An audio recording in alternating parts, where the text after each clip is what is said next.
Gracias por seguir junto a nosotros en República y acompañarnos en la mañana de este jueves 20 de septiembre. Cambiamos un poco de tema. En la primera parte hablábamos de la seguridad pública con el ministro de Justicia y Seguridad. Ahora vamos a hablar un poco del ámbito medioambiental. Vamos a hablar un poco de qué consiste esto de las compensaciones ambientales y el desarrollo sostenible, cuál es el rol que tiene el sector público y el sector privado con esto. Y es un gusto para mí recibir a Jorge Oviedo, director ejecutivo del Fondo de Inversión Ambiental de El Salvador, FIAES, pero también está conmigo Vladimir Varela, investigador del Centro Agronómico Tropical de Investigación y Enseñanza CATIE de Costa Rica. Buenos días, un gusto que me acompañen. Bienvenido, Jorge. Muchas gracias. Buenos días, Carlos. Gracias por estar en esta importante entrevista. Gracias por acompañarme, Vladimir. Bienvenido a República. Bueno, muchas gracias. Buenos días. De verdad que es un placer estar acá. Gracias por tomar la invitación y estar conmigo y comentarle a la ciudadanía un poco este tema. Antes de hablar, Vladimir, en concreto sobre las compensaciones ambientales, de qué se trata, qué tipo de proyectos y qué implicación tiene el sector empresarial y el sector público con esto, me gustaría, Jorge, que nos pueda decir un poco en qué consiste FIAES, el Fondo de Inversión Ambiental de El Salvador. Tal vez algún amigo o amiga que nos está sintonizando es primera vez que lo escucha, pero tal vez en el desarrollo de qué consiste pueda asociarlo con algo mucho más concreto. ¿A qué se dedica FIAES? El Fondo de Inversión Ambiental de El Salvador es un fondo con el que contamos los salvadoreños desde hace 25 años.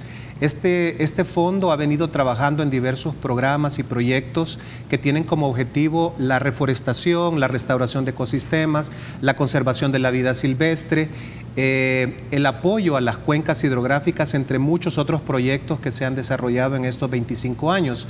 FIAES se originó por un canje de deuda por naturaleza entre el gobierno de El Salvador y el gobierno de los Estados Unidos, y desde ahí ha venido trabajando con fondos de diversas entidades, varios cooperantes, lo cual le ha llevado a desarrollar aproximadamente 1.076 proyectos con más de 314 entidades de la sociedad civil, entre ellas fundaciones, ONGs, universidades, ADESCOS, asociaciones de desarrollo comunal, cooperativas de ganaderos, cooperativas de pescadores, entre los más importantes. Entonces, el Fondo de Inversión Ambiental ha sido realmente una buena noticia y un bálsamo para todos los salvadoreños en estas necesidades ambientales. Dos aspectos también más de la generalidad, pero generalidad en el sentido de, con detalles un poco más específicos, Jorge, es ¿a cuánto haciendo un poco los fondos que ha gestionado FIAES? Porque se menciona que ha surgido como tema de canje, pero también cuáles son sus áreas de intervención territorial. Entiendo que FIAES tiene también áreas o espacios muy concretos donde los cuales quiere desarrollar y aplicar ya la gestión de estos fondos. Correcto. FIAES en los 25 años de trabajo ha gestionado aproximadamente 76 millones de dólares a través del manejo adecuado de fideicomisos ambientales.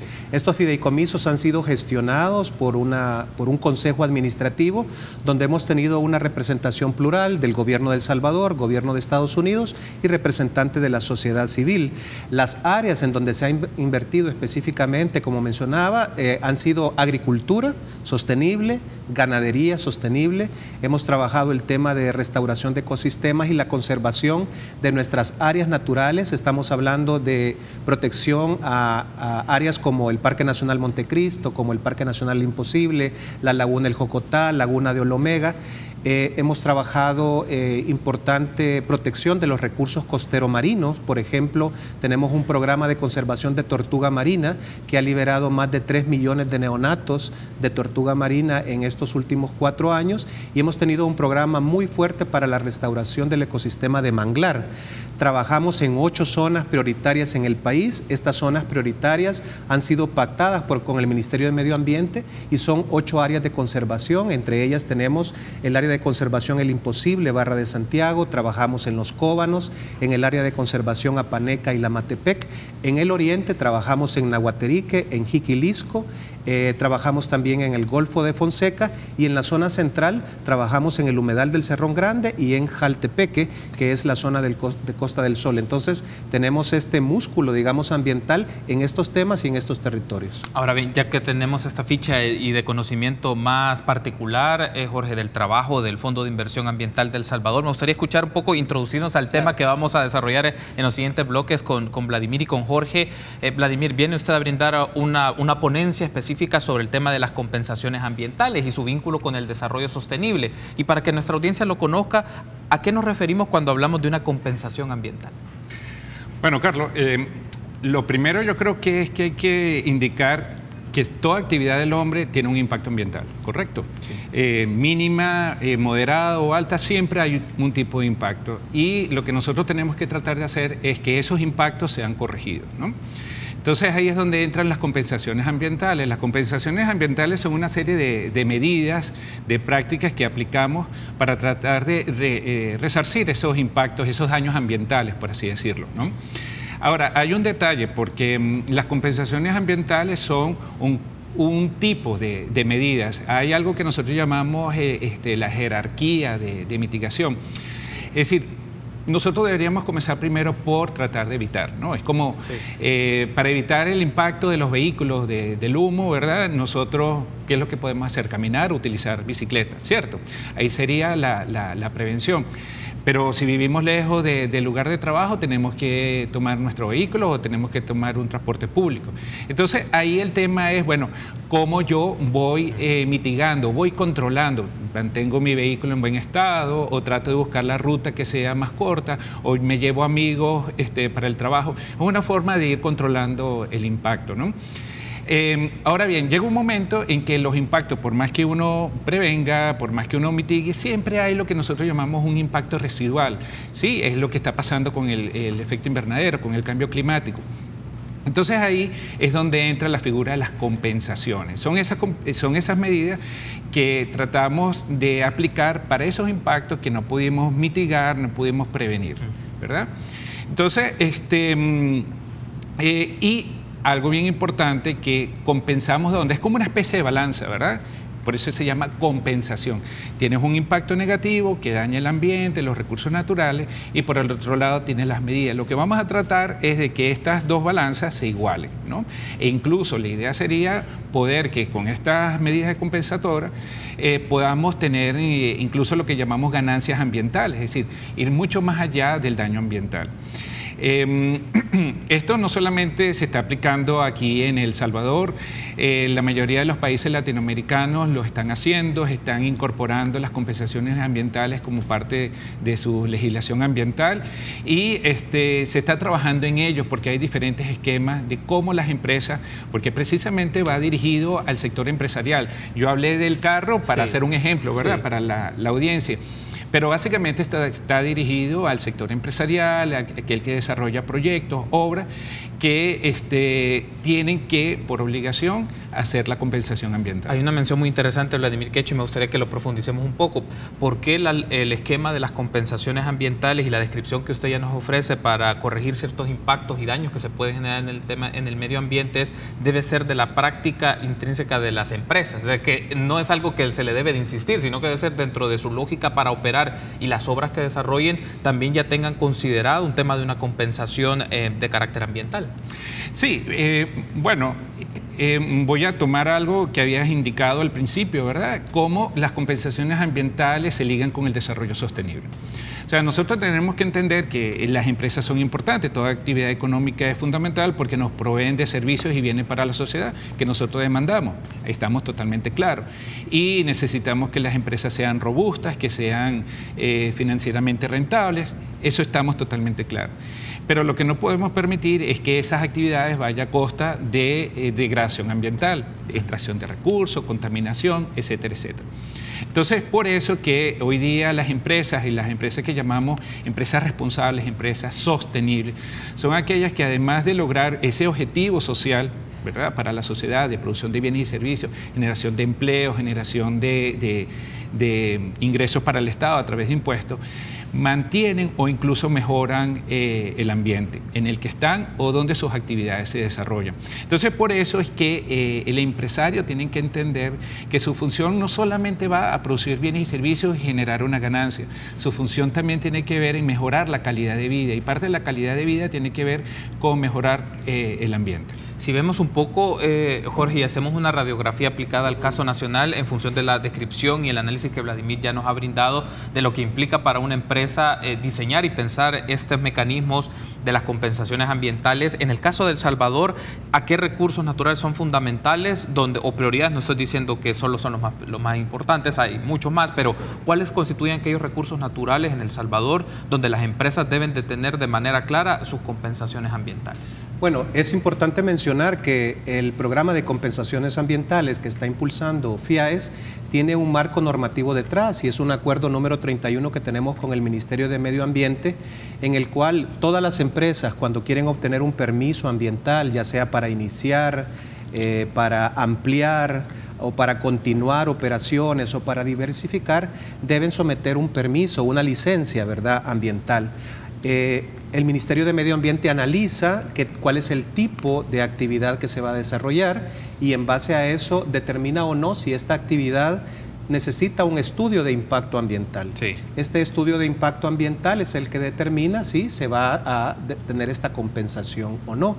Y dentro de los temas que salen normalmente afectados en recursos naturales cuando hacemos este tema es uso de agua, cortes, por ejemplo, en cuencas hidrográficas, disminución de caudales, deforestación por tala, hay a veces pérdida de biodiversidad, impermeabilización, entre los efectos, cambios de paisaje, que son como los efectos más importantes.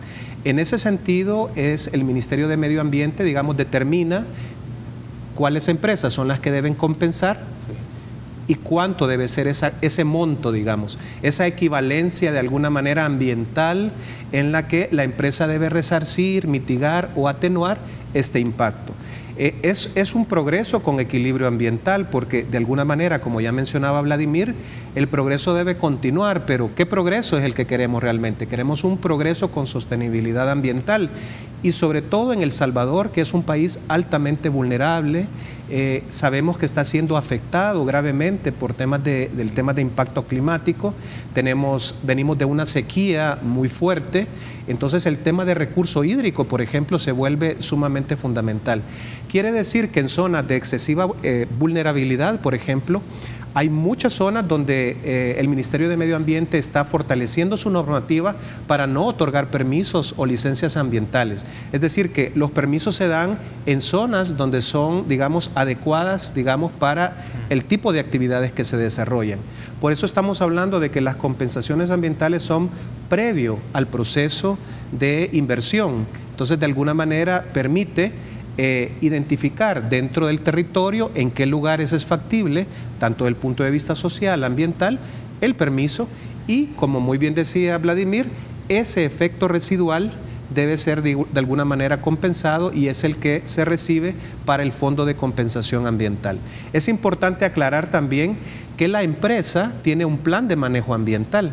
Este plan de manejo ambiental está enfocado, por ejemplo, en observaciones que hace el Ministerio de Medio Ambiente sobre, por ejemplo, el cambio de diseño para un edificio, para aprovechar las fuentes de aire, el tema de áreas verdes dentro de los mismos espacios, pero eso está contemplado dentro del plan de manejo ambiental. La compensación se refiere a aquel efecto que ya haciendo mi mejor diseño, haciendo mi mejor planificación, no es posible, y eso es lo que se llama, digamos, el efecto residual, y ese es el que se recibe en FIAES para la inversión en proyectos medioambientales. Debo de hacer una pausa, pero me gustaría que al regresar incorporemos elementos de las zonas críticas o entornos en los cuales el rol de las compensaciones es fundamental y cómo se puede retribuir en desarrollo sostenible, pero también si lo hacemos una lectura municipal. A veces tenemos lecturas nacionales, pero en el caso de nuestro país, a nivel territorial o en qué franjas o municipios es importante llevarle el paso a estos proyectos, a este tipo de actividades. Una pausa, regresamos.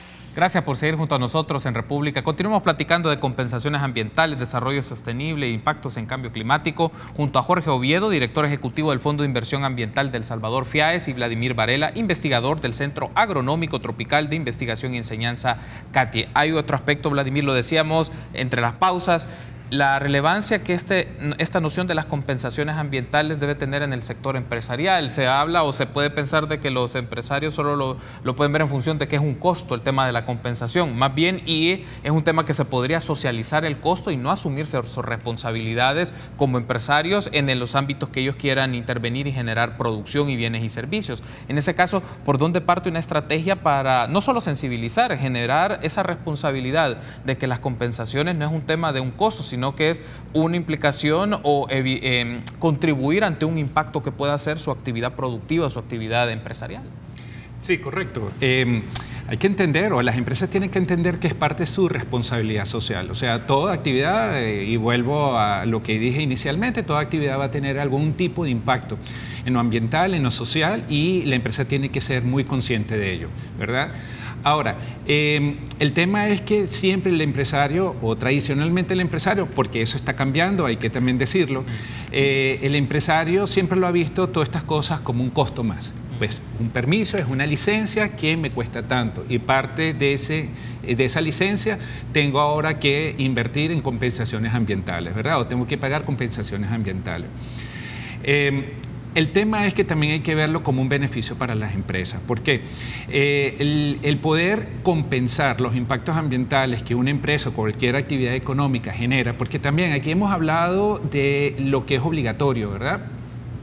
Nuevos proyectos, nuevas actividades que tienen que ser meritorias de un licenciamiento ambiental. Pero en el mundo también se está hablando de compensaciones voluntarias, es decir, empresas que no están obligadas a hacerlo y lo están haciendo. ¿Y eso es por qué? Y eso es importante que el empresario lo conozca. Por un tema de negocio, por un tema que eso le va a permitir, por ejemplo, abrirse a nuevos mercados, mercados europeos, mercados en Estados Unidos, mercados en Asia, donde estos mercados están viendo que el empresario o la empresa con la cual van a hacer negocio cumpla con las responsabilidades ambientales, ¿no? Una empresa puede ser muy buena, el producto puede ser de muy buena calidad, pero si hay un tema ambiental que no haya sido tratado, esa empresa posiblemente no entre dentro de ese mercado. Entonces, es una oportunidad, ¿verdad? Por otro lado, el tema de conflicto. Muchas veces se están dando casos donde hay un agravante, hay un problema ambiental, las comunidades cierran, protestan, hasta que esto no se resuelva, y cuánto pierde la empresa durante el tiempo que esté paralizado, no pueda realizar las actividades. A veces mucho más que el tema de compensación o cualquier gasto en temas ambientales, ¿sí? Las relaciones con el Estado. Eso también es sumamente importante, entender que esto permite acercarse al Estado y tener unas buenas relaciones, poder decir que estamos haciendo bien y que estamos haciendo mal, e incluso utilizarlo como una imagen, un elemento de imagen de las empresas, ¿no? Entonces, esto está cambiando en el mundo y en Latinoamérica todavía estamos un poco rezagados, pero también se están viendo algunos avances con respecto a esto. Tenemos que ver lo que es parte de la responsabilidad, ¿no? Y esto genera beneficios. Y hay otra cosa, está demostrado que las empresas que cumplen con lo ambiental generalmente son las empresas más rentables. Ahora, ya que tenemos esta lectura de Vladimir, que no es un tema solo de costos, puede generar ciertos beneficios y también un grado de responsabilidad con la ciudadanía, con las comunidades, pero también con el Estado, Jorge, es hacer la distinción, porque algunas prácticas corporativas, algunas prácticas empresariales han tratado en alguna forma de hacer sus proyectos, pienso, por decir solo un ejemplo hipotético, a nivel de proyectos habitacionales en zonas donde no deberían hacerlo, pero sí tratan de hacerlo, insistir y tener estudios de impacto ambiental que justifican eso cuando en la práctica no se puede. Y usted me mencionaba que hay zonas vulnerables donde no está permitido esto. También cómo hacer la distinción en el cumplimiento de sus evaluaciones de impacto ambiental, la noción de las compensaciones, pero por otro lado también la capacidad de sanción que tiene un Estado ante prácticas que son perniciosas al medio ambiente y a los ciudadanos en términos generales. Claro, yo creo que es importante mencionar que el país ha invertido mucho en mapear su territorio e identificar cuáles son sus vulnerabilidades socioambientales más importantes. Creo que eso ha sido importante porque definitivamente conocemos mucho más cómo está, por ejemplo, nuestro recurso hídrico, cuáles son nuestras cuencas más importantes, cómo están, digamos, nuestros mantos acuíferos, cómo se alimentan, cómo está nuestro recurso hídrico. Conocemos también cuáles son las zonas más vulnerables, por ejemplo, a deslizamientos, a aludes, a sequía, a impactos de tsunamis, por ejemplo, a movimientos de tierra y todas estas, digamos, amenazas que hacen de nuestro territorio un territorio bastante vulnerable. Recordemos que casi el 90% de nuestro territorio está expuesto al menos a una de estas amenazas y que casi el 85% de nuestra población vive en zonas donde puede estar expuesto a cualquiera de estas amenazas, a una erupción, deslizamiento, tsunamis, sequías, etc. Entonces, esto plantea, digamos, un cruce de mapas a nivel territorial donde están identificadas zonas que son altamente vulnerables y que idealmente el permiso no se otorga o no se debe de otorgar en estas zonas. Estamos hablando, por ejemplo, de zonas que han sido, por ejemplo, la Cordillera del Bálsamo es un ejemplo que lo tenemos frente a la zona de Santa Tecla. Tenemos, por ejemplo, que se detuvo, hubo un decreto especial para detener construcciones en la zona del volcán de San Salvador, por ejemplo, y vemos cómo esto tiene como el objetivo de disminuir la vulnerabilidad y mantener esos servicios que se llaman servicios ecosistémicos para la población. Recordemos, vámonos a la zona costera y veamos cómo, si trazamos líneas de playa, vemos cómo muchas urbanizaciones e incluso hoteles están dentro de líneas de zona de playa donde no deberían existir, sí, y que prácticamente su inversión con el aumento del nivel del mar y las lunas, por ejemplo, la subida del nivel del mar y este fenómeno de mareas vivas que se da, se está viendo el impacto en el tema también de inversiones. Entonces, volviendo al tema, si queremos invertir con más seguridad, debemos de tomar en cuenta estos mapas de amenazas. No es porque se quiera decir no se puede hacer, sino que se está de alguna manera blindando la inversión y se está garantizando también la vida de las personas. Entonces nosotros lo hemos vivido directamente, por ejemplo, en programas de compensación donde hacemos siembra de manglares, por ejemplo. Hemos, por ejemplo, visto cómo zonas de manglares que antes no se inundaban, hoy se inundan completamente por diversas aumentos del nivel del mar y también mucho asolvamiento que viene de los ríos que tienen prácticas agrícolas inadecuadas. Y esto genera un encharcamiento y genera una inundación del manglar que lo termina ahogando, por ejemplo. O vemos cómo invertimos en corrales de incubación de tortuga marina frente a la costa, a la línea de costa, y en una marejada se pierden, porque ahora el aumento del nivel del mar lo estamos viviendo. Entonces, este nuevo mapa de amenazas, este nuevo escenario es el que debemos de tomar en cuenta para todas nuestras actividades. Por eso es importante en este sentido, pues, trabajar en las zonas donde sean indicadas. Por ejemplo, no se puede construir en áreas naturales protegidas, no podemos estar urbanizando, cambiando paisaje, no respetando, por ejemplo, el bosque ripario, el bosque que debe alimentar las cuencas hidrográficas, sí. Porque, ¿qué está pasando? Que muchos de los ríos, por ejemplo, en la zona norte, hablo del norte de Santa Ana, Chalatenango, Cabañas, norte de San Miguel, Morazán, muchos de estos ríos tenían agua todo el año. Y ahora, desde casi el 2016, estamos viendo que se están transformando en quebradas, sí, solamente de invierno. Esto tiene un efecto importantísimo para la producción agrícola y si queremos atraer más inversión y queremos ser más productivos, tenemos que partir de la base de estos recursos naturales para garantizar la inversión a largo plazo. Tú sabes que un inversionista no quiere invertir en 2 o 3 años, quiere invertir a largo plazo. Y por tanto, el tema hídrico en este sentido, la conservación de los ecosistemas, se vuelve una pieza clave y angular para el desarrollo sostenible en El Salvador. Y vemos la competitividad. Si no tenemos, me refiero al recurso agua, suficiente recurso hídrico para la generación hidroeléctrica, por ejemplo, y si tenemos que utilizar búnker para la producción de energía, tenemos un costo que nos hace poco competitivos en el mercado de energía y tenemos que aumentar nuestra matriz de energías renovables a más bajo costo para ser más competitivo y atraer más inversión. Entonces, creo que tenemos que relacionar que sí queremos el desarrollo sostenible y lo queremos con equilibrio medioambiental, fortaleciendo de alguna manera y dejando mejor los recursos que como los encontramos antes de iniciar la actividad económica. Estamos llegando al cierre de la entrevista, Vladimir, pero hay un aspecto que creo que puede también ayudar a ejemplificar a la audiencia y como Jorge muy bien lo ha mencionado, en el mapa del país, zonas y franjas donde son vulnerables y ahí no hay permisos para la intervención empresarial ni hacer ningún tipo de proyecto. Pero si lo pensamos a nivel regional, a nivel de Centroamérica o de la América Latina, si fuera el caso, Vladimir, es ejemplos de buenas prácticas, pero también de cosas que no se tienen que hacer, o sea, de malas prácticas respecto al tema de las compensaciones ambientales. Sí, esa es una muy buena pregunta. Como decía hace rato, pues Latinoamérica está dando pasos importantes en este tema de las compensaciones ambientales. Jorge hablaba del caso de El Salvador, donde se tienen bien definidas áreas estratégicas, áreas de restauración. En la mayoría de los países también se está hablando. Por ejemplo, Colombia es uno de los países que más ha adelantado con respecto a este tema. Ellos tienen incluso un manual de compensaciones ambientales por pérdida de biodiversidad y una de las cosas que dice es, bueno, cuáles son las áreas. Ellos tienen un mapeo de las áreas prioritarias e incluso se trabaja no solamente Colombia, Costa Rica, Perú, Ecuador, con los sistemas de áreas protegidas, ¿no?